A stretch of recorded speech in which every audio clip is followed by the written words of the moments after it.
ને પછી દીકરીએ માતા સિકોતરનું નામ લીધું અને હાથમાંથી સાવરણો ફેંકી અને બાપ અને દીકરી બંને સિકોતર માના મઢે આવે છે। અને પછી સિકોતર માના મઢમાં આવી દીકરીએ કપાળમાં કંકુનો ચાંદલો કર્યો અને સિકોતર માના મઢમાં જે તલવાર પડી હતી એ તલવારને હાથમાં લીધી અને પોતાના જમણા અંગૂઠેથી તલવારનો ઘા કરી અને જેવા લોહીના છાંટા ઉછળ્યા એ પોતાના બાપના કપાળે લોહીનો ચાંદલો કર્યો અને સિકોતરનું જે નાળિયેર પડ્યું હતું એને ચૂંદડીના છેડે બાંધી દીધું અને પોતાના બાપને કહ્યું કે હે બાપ, આજે તમારે તલવાર નથી પકડવાની, પણ આજે તમારે ઢોલ વગાડવાનો છે। કે બાપુ, તમે કોઈક લોકોના માટે ઢોલ વગાડ્યા છે, પણ આજે તમે સુરાતનનો ઢોલ વગાડો અને ઢોલ વગાડતા વગાડતા આગળ ચાલો અને તમારી આગળ આગળ તમારી દીકરી આજે ધીંગાણે ઉતરશે।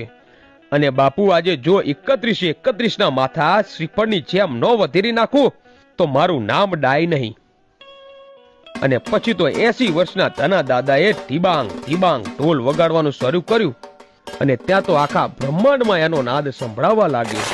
અને સિકોતરને પગે લાગીને દીકરી રણચંડી થઈને બહાર નીકળી અને દીકરી જેવી બહાર નીકળીને હેઠી ઉતરી, પણ હેઠી ઉતરતા જ કેવી લાગી કે જાણે રાજપરાથી ખોડિયાર ઉતરી હોય, કડીના કાંગરેથી મારી મેલડી ઉતરી હોય અને પાવાના ગઢેથી મારી મહાકાળી ઉતરી હોય ને, એમ ડગલે ડગલે સાક્ષાત જોગ માયા નીકળી હોય એમ ડગલા માંડવા લાગી।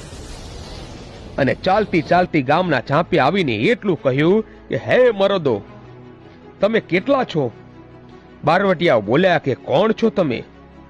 કે હું કોણ છું એ જાણતા પહેલા જો તમારી માએ સવાશેર સૂંઢ ખાધી હોય અને તમારી માએ જો તમને મરદ તરીકે જન્મ દીધો હોય તો હાલે આવો, અને મરદ હોય તો જ મારી સામે આવજો। અને પછી તો લડાઈ ચાલુ કરી અને લડતા લડતા બાપને બંદૂકની ગોળી વાગીને એટલે ઢોલ થયો બંધ। ત્યાં તો ડાઈ લડતા લડતા બોલી કે હે મારા બહાદુર બાપ, કે જ્યાં સુધી તારી દીકરી ના પડી જાય ને ત્યાં સુધી મારા બાપ તમે પડ્યા ને તો તમને તમારી દીકરીના સમ છે।